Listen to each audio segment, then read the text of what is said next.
जय श्री गणेश। हर हर महादेव। जय श्री हरि। तो वैशाख माह की पवित्र कथा सुनिए और जानिए वैशाख माह में प्रतिदिन ब्रह्म मुहूर्त में गंगा स्नान करने का क्या फल मिलता है। एक राजा था, वह वैशाख माह में प्रतिदिन ब्रह्म मुहूर्त में उठकर गंगा जी में स्नान करता था। राजा का आदेश था कि मुझसे पहले गंगा जी में कोई भी स्नान नहीं करेगा। राजा जब गंगा जी में स्नान करने जाते तो उन्हें प्रतिदिन शांत जल के स्थान पर हिलता हुआ हलचल युक्त जल दिखाई देता। तो राजा को संदेह होता कि निश्चय ही मुझसे पहले कोई प्रतिदिन गंगा जी में स्नान करता है। राजा ने नदी के तट पर पहरेदार को बिठा दिया और गंगा जी के तट पर एक वृक्ष था। उस पर एक बंदरिया रहती थी। वह प्रतिदिन राजा के स्नान करने से पूर्व यानी कि पहले ही स्नान करके उस वृक्ष पर चढ़कर बैठ जाती थी। इस प्रकार होते होते पूरा वैशाख माह व्यतीत हो गया, किंतु अंतिम दिन राजा के सिपाही ने उसे देख लिया और उस बंदरिया को पकड़कर राजा जी के पास ले गए और कहा कि यह बंदरिया आपसे पहले प्रतिदिन गंगा जी में स्नान करती है। उधर राजा की प्रतिज्ञा थी कि यदि कोई भी स्त्री मुझसे पहले स्नान करती होगी तो मैं उससे विवाह कर लूँगा। इसीलिए राजा को बांदरी के साथ विवाह करना ही पड़ा। वैशाख स्नान करने के कारण बांदरी को पुण्य मिला और उस पुण्य के कारण बंदरिया के गर्भ ठहर गया। 9 मास पूरा होने पर बंदरी ने राजा से पूछा कि शिशु जन्म के समय मुझे क्या करना चाहिए। तब राजा ने महल में एक घंटी लगवा दी और बंदरी से कहा कि जब तुम्हें दर्द हो तो उसे तुम बजा देना, मैं संपूर्ण प्रबंध कर दूंगा। राजा की अन्य रानियां भी थी, उनकी कोई संतान नहीं थी। तो बांदरी को गर्व है यह समाचार जानकर अन्य रानियां मन ही मन बांदरी से ईर्ष्या करने लगी और भावी संतान का नाश करने हेतु विभिन्न योजनाएं बनाने लगी। घंटी लगी देखकर एक रानी ने बांदरी से इसका कारण पूछा तो बंदरिया ने संपूर्ण वृत्तांत बता दिया। रानी ने बंदरिया को बहकाया कि एक बार घंटी बजा कर तो देख ले कि राजा आते हैं या फिर नहीं। बंदरिया ने घंटी बजाई तो राजा तुरंत दौड़े दौड़े महल में आए और घंटी बजाने का कारण पूछा।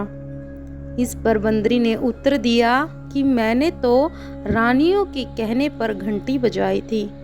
तब रानियों ने राजा से कहा यह तो पशु है और ना जाने कितनी बार घंटी बजाएगी। इस प्रकार कहकर उन्होंने घंटी को हटवा दिया। कुछ दिनों बाद बंदरी के शिशु जन्म का समय आया तो उसने अन्य रानियों से पूछा कि मैं क्या करूं। तब रानी ने कहा कि तुम आंखों पर पट्टी बांधकर सो जाओ। तो बंदरी के वैशाख माह के स्नान के पुण्य प्रताप के रूप में एक सुंदर पुत्र पैदा हुआ। शिशु के जन्म होते ही उसके रोने से पहले ही रानियों ने उसे एक टोकरी में रखकर दासी को दे दिया और उसे आदेश दिया कि इसे नदी में बहाकर आ जाओ और उस शिशु के स्थान पर एक पत्थर बांदरी के पास रख दिया। राजा को भी कहलवा दिया कि बंदरी ने एक पत्थर को जन्म दिया है। राजा ने सुना तो उन्होंने भी संतोष कर लिया कि जब दूसरी रानियों की संतान नहीं है तो यह तो बंदरिया है, इसके क्या संतान होगी। उधर दासी ने उस सुंदर शिशु को नदी में ना बहाकर कुम्हार के खंदड़ में रख दिया। दूसरे दिन कुम्हार कुम्हारिन खंदड़ में आए तो वहाँ एक सुंदर शिशु को रोते हुए देखा। कुम्हार कुम्हारिन भी निसंतान थे। उन्होंने उस शिशु को अपने लिए भेजी गई भगवान की भेंट माना और बड़े प्रेम से शिशु का पालन पोषण करने लगे। कुछ बड़ा होने पर बालक को यह ज्ञात हुआ कि वह रानी बंदरी का पुत्र है, जिसको रानियों ने मरवाना चाहा था। एक दिन वह बालक कुम्हार के बनाए हुए मिट्टी के हाथी घोड़े लेकर पनघट पर जा बैठा और दासियों को देखकर कहने लगा कि आओ रे मेरे मिट्टी के हाथी घोड़े, पानी पियो। जब दासियों ने यह बात सुनी तो वह हंसने लगी और बोली, अरे मूर्ख, कभी मिट्टी के हाथी घोड़े भी पानी पीते हैं क्या? इस पर उस बालक ने कहा कि कभी बंदरी के भी पत्थर जन्म लेता है क्या? उस बालक की यह बात दासियों ने जानकर महल में कही। तब रानियों ने दूसरे दिन विष मिलाकर लड्डू भेज दिए। ईश्वर की कृपा से लड्डू गोंद और बादाम के हो गए और उन लड्डू को खाने से उस लड़के की मृत्यु नहीं हुई।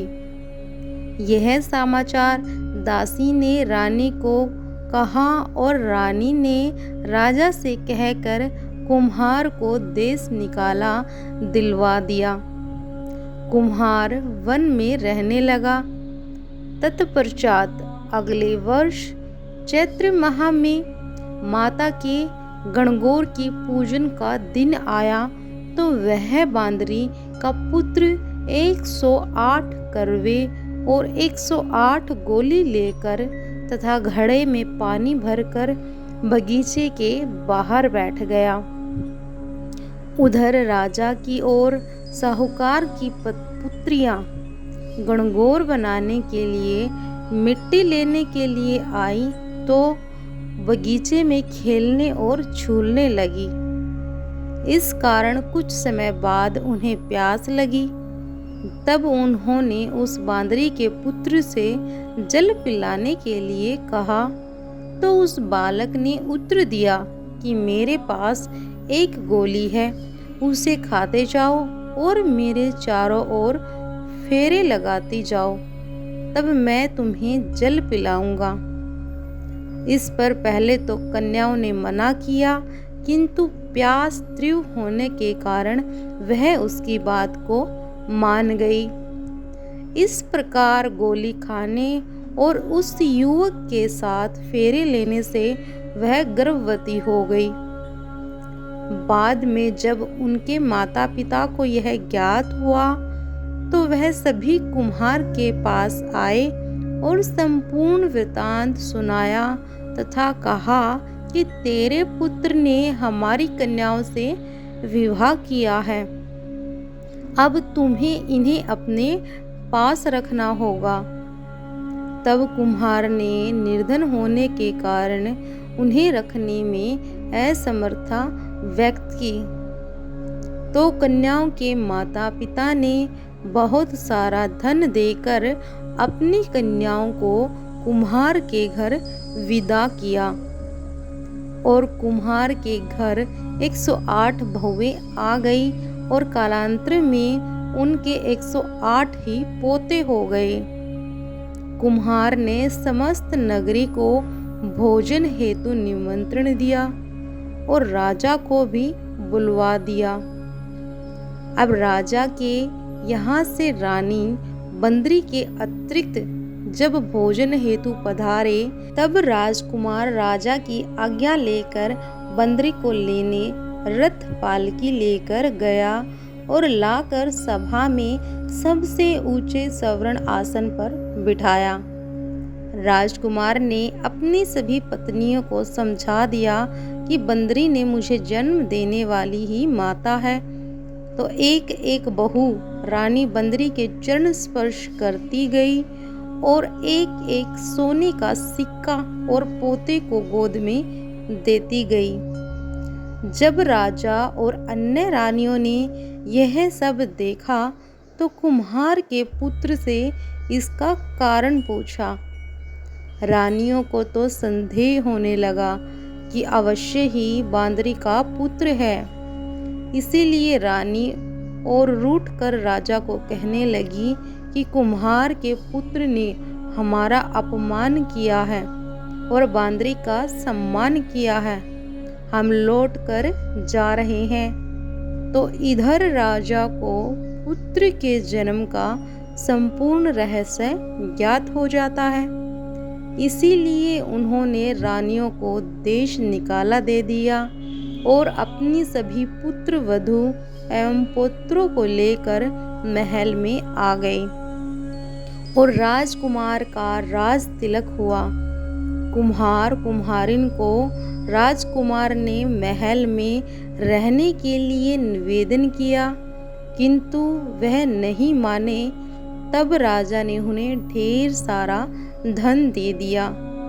तो वैशाख माह का स्नान का इतना बड़ा महत्व है, तो सबको वैशाख स्नान जरूर करना चाहिए।